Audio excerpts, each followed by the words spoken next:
ನಮ್ಮ ನಡುವಿನ ಮಿತಭಾಷಿ ಸೂಕ್ಷ್ಮ ಸಂವೇದಿ ಬರಹಗಾರ ಡಾಕ್ಟರ್ ಓ ನಾಗರಾಜ್ ಅವರು ಒಂದು ಕಾದಂಬರಿಯನ್ನು ರಚಿಸಿದ್ದಾರೆ, ಹಿಂದೂಪುರ ಅಂತ ಹೇಳಿ. ಶನಿವಾರ, ನಾಳೆ ಬರ್ತಕ್ಕಂಥ 5ನೇ ತಾರೀಕು ಶನಿವಾರ ಕನ್ನಡ ಭವನದಲ್ಲಿ ಬಿಡುಗಡೆ ಆಗಲಿದೆ. ನಾಡೋಜ ಬರಗೂರು ರಾಮಚಂದ್ರಪ್ಪನವರು ಈ ಕೃತಿಯನ್ನು ಬಿಡುಗಡೆ ಮಾಡಲಿದ್ದಾರೆ.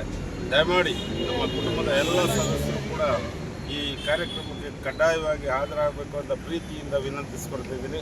ದಯಮಾಡಿ ಎಲ್ಲ ಸ್ನೇಹಿತರು ಕೂಡ ಈ ಕಾರ್ಯಕ್ರಮದ ಯಶಸ್ಸಿಗೆ ದುಡಿಬೇಕು. ಹಾಗೆಯೇ ತಮ್ಮ ಸಂಪರ್ಕದಲ್ಲಿರ್ತಕ್ಕಂಥ ಎಲ್ಲ ಸ್ನೇಹಿತರನ್ನು ಕೂಡ ಬರಂಗೆ ಮಾಡಬೇಕು ಅಂತ ಹೇಳಿ, ಪ್ರೋತ್ಸಾಹ ಮಾಡಬೇಕು ಅಂತ ಹೇಳಿ ತಮ್ಮಲ್ಲಿ ಕೇಳ್ಕೊಳ್ತಾ ಇದ್ದೀನಿ. ದಯಮಾಡಿ 5ನೇ ತಾರೀಕು ಕನ್ನಡ ಭವನದಲ್ಲಿ ನಾವು ಹಾಜರಿರಬೇಕು ಅಂತ ಹೇಳಿ ಪ್ರೀತಿಯಿಂದ ಕೇಳ್ಕೊಳ್ತೀವಿ. ಆಯಿತು ಸರ್, ನೀವ್ಯಾರು ಮಾತಾಡೋಣ? ಬರಲ್ಲ, ಹೇಳ್ಬೋದು. ಹಿಂಗೆ